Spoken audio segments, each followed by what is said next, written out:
Berjumpa lagi dengan Bapak dalam pembelajaran pendidikan agama Katolik, khususnya untuk kelas 6 untuk semester 2 ini. Pada kesempatan hari ini kita akan membahas tentang gereja yang satu, kudus, katolik, dan apostolik. Apakah itu? Mari kita simak bersama-sama. Untuk melaksanakan tugasnya, yaitu sebagai imam, nabi, dan raja, Kristus melibatkan para muridnya sebagai kelompok yang dibentuk oleh Kristus. Para murid menanggapi panggilannya dengan menunjukkan ciri-ciri hidup tertentu, sebagaimana dikehendaki oleh Kristus sebagai pendirinya. Oke. Kemudian, sebagai kelompok yang mengenal dan percaya kepada Kristus, para muridnya disebut sebagai gereja perdana. Ya, apa itu gereja?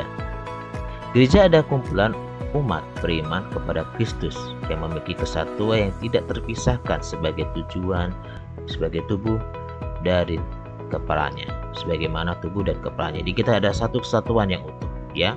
Jadi gereja bukan hanya sebagai bangunan, tapi adalah sekelompok orang yang beriman kepada Kristus. Jadi gereja itu jangan terpatok pada bangunan saja, ya. Nah, Kristus menegaskan kepada para muridnya untuk selalu menunjukkan sikap serta ciri-ciri kehidupan tertentu. Berdasarkan pada sabda serta ajarannya, gereja terpanggil untuk mewujudkan diri sebagai komunitas dengan ciri-ciri yang satu, kudus, katolik, dan apostolik. Nah, kita akan bahas satu persatu tentang ciri-ciri ini. Kalian perhatikan bersama-sama, ya. Yang pertama, satu. Ciri satu menegaskan bahwa gereja sebagai kumpulan orang-orang beriman kepada Kristus hendaknya berhimpun menjadi umat Allah. Itu terdapat di 1 Petrus pasal yang kedua ayat ke-5 sampai 10. Dan menjadi tubuh, menjadi satu tubuh. Itu dapat kalian di 1 Korintus pasal yang ke-12 ayat yang ke-12. Jadi kalian bisa baca di situ. Oke. Terus selanjutnya, kudus. Ciri kudus menegaskan bahwa gereja dipanggil kepada kekudusan oleh Tuhan. Hendaklah kamu sempurna sebagaimana Bapamu di surga sempurna adanya. Itu terdapat di Matius pasal yang ke-5 ayat yang ke-48.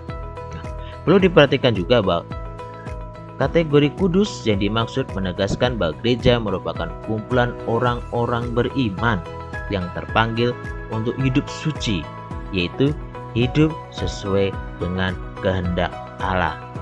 Bisa tegaskan sekali lagi, hidup sesuai dengan kehendak Allah.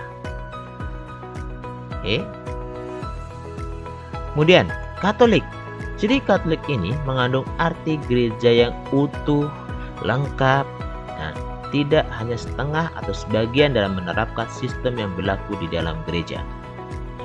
Bersifat universal, artinya gereja Katolik itu mencakup semua orang yang telah dibaptis secara Katolik di seluruh dunia dimanapun berada.